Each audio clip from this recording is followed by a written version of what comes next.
किसानों को लेकर के भाजपा भी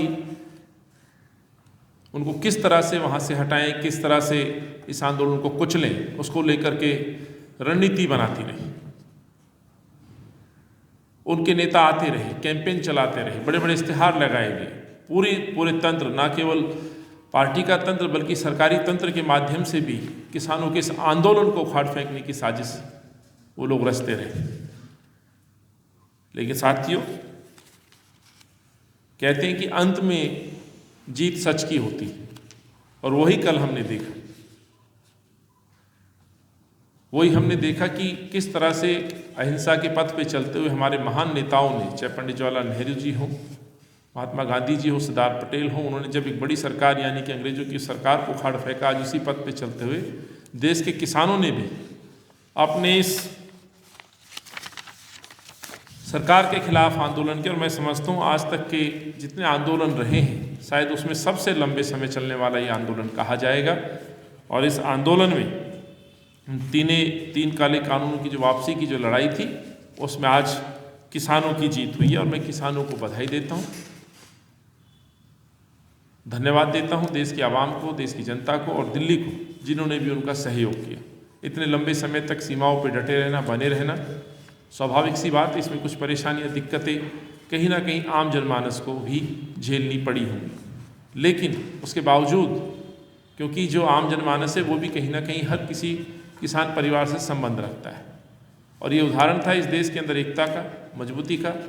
केवल एकमात्र एक दल, या यूँ कहें कि सत्ता में बैठे हुए जो लोग हैं उनका दल एक केवल विरोध में था, बाकी पूरा देश किसानों के साथ था।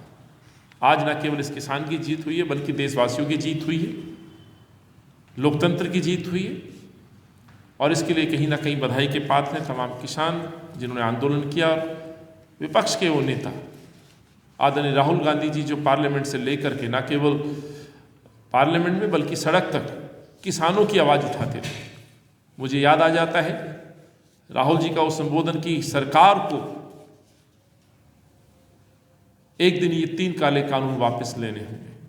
जिस तरह से राहुल जी ने कोविड काल में इन सरकारों को सचेत किया था, आगाह किया था कि महामारी विश्व में फैलने वाली है जिसका नुकसान, देश को भारी नुकसान उठाना पड़ेगा, और देश के प्रधानमंत्री ने उसको अनसुना किया और देश ने भुगता। हालांकि पहली मर्तबा नहीं था, उससे पहले भी जब भूमि अधिग्रहण बिल पार्लियामेंट में आया था तब भी राहुल गांधी जी ने ये सिद्ध कर दिया था कि सरकार जन विरोधी कोई भी कानून लेकर के आएगी तो विपक्ष की भूमिका में कांग्रेस पार्टी अपने दायित्व को निभाएगी और मजबूती से उन बिलों का विरोध करेगी। ना केवल विरोध करेगी, बेशक संख्या बल में हम कम रहे हों, लेकिन विपक्ष को एकजुट करके जिस तरह से ना केवल भूमि अधिग्रहण बिल को वापस कराया, कोविड काल में ये मजबूत अपने विजन को इस सरकार के सामने रखा, और आज सरकार मान रही है कि कोविड से बहुत बड़ा नुकसान इस देश को हुआ है। और तीसरा जीता जागता उदाहरण किसानों को लेकर के लड़ी गई एक बड़ी लड़ाई, जिसमें भी कांग्रेस के कार्यकर्ता और कांग्रेस के नेताओं का बहुत योगदान रहा। इसलिए मैं कहना चाहता हूँ साथियों, जहाँ कांग्रेस और किसानों की इस लड़ाई में आज देश जीता है, वहीं पे इस देश की सरकार की जो मंशा है वो किसी से छुपी नहीं है।